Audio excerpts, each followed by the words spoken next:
Sally, for he was angry about being so tumbled about. If ye handle ye your bow and apple shaft no better than ye do a quarterstaff, I wot ye are not fit to be called a yeoman in my country. But if there be any man here that thinketh he can shoot a better shaft than I, then I will think of joining with you. Now, by my faith, said Robin, thou art a right saucy varlet, sirrah. Yet I will stoop to thee as I never stooped to man before. Good Stuteley, cut thou a fair white piece of bark, 4 fingers in breadth, and set it 80 yards distant on yonder oak. Now, stranger, hit that fairly with the grey goose shaft, and call thyself an archer. Ay, marry, that will I, answered he. Give me a good stout bow and fair broad arrow, and if I hit it not, stripe me and beat me blue with bowstrings. Then he chose the stoutest bow amongst them all, next to Robin's own, and set a grey goose shaft, well feathered and smooth, and stepping to the mark, while all the band, sitting or lying upon the greensward, watched to see him shoot. He drew the arrow to his cheek and loosed the shaft right deftly, standing it so straight down the path that it clove the mark in the very center.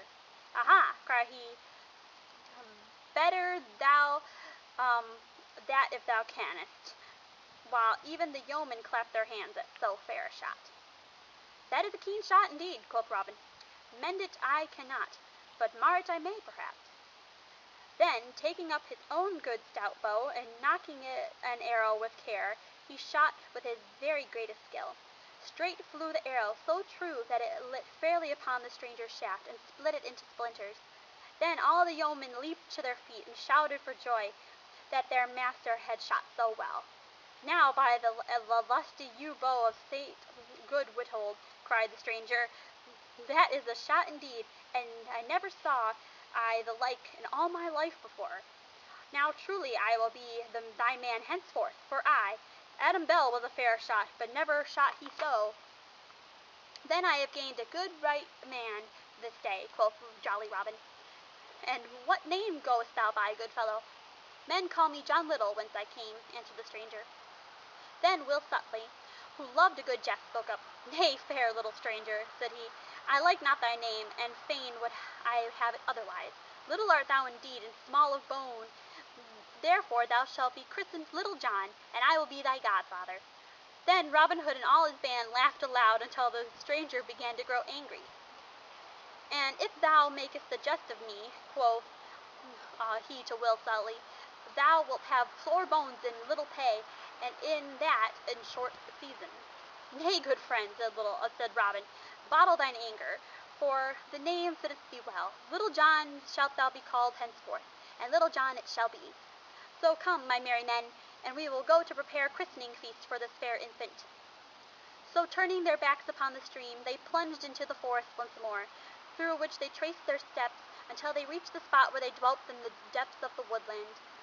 There they had built huts of bark and branches of trees, and made couches of sweet rushes spread over with skins of fallow deer.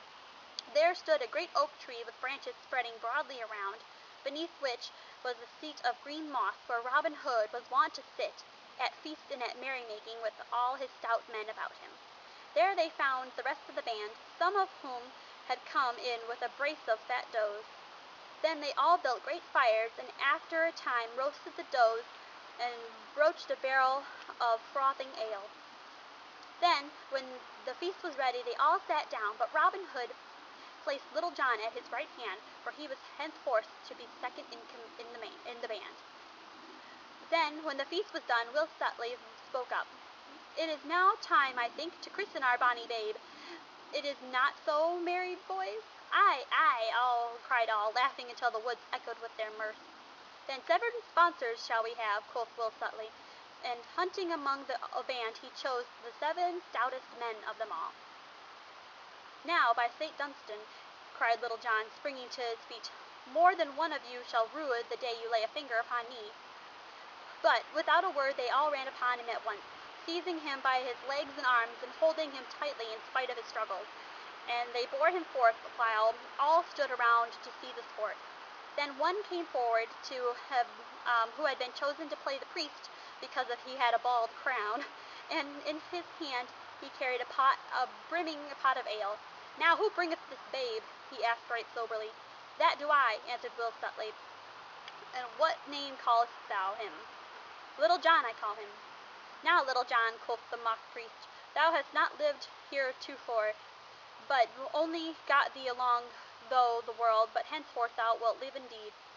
When thou livest not, thou wast called John Little, but now that thou dost live indeed, Little John shalt thou be called, so I christen thee."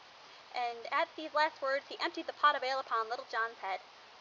Then all shouted with laughter as they saw the good brown ale stream over Little John's beard and trickle from his nose and chin, while his eyes blinked with the smart of it. At first he was of a mind to be angry, but he found he could not because the others were so merry. So he, too, laughed with the rest. Then Robin took his sweet bonny babe, clothed him anew from top to toe in Lincoln green, and gave him a good stout bow, and so he was made a member of the merry band. And thus it was that Robin Hood became outlawed, and thus the band of merry companions gathered about him, and thus he gained his right-hand man, Little John.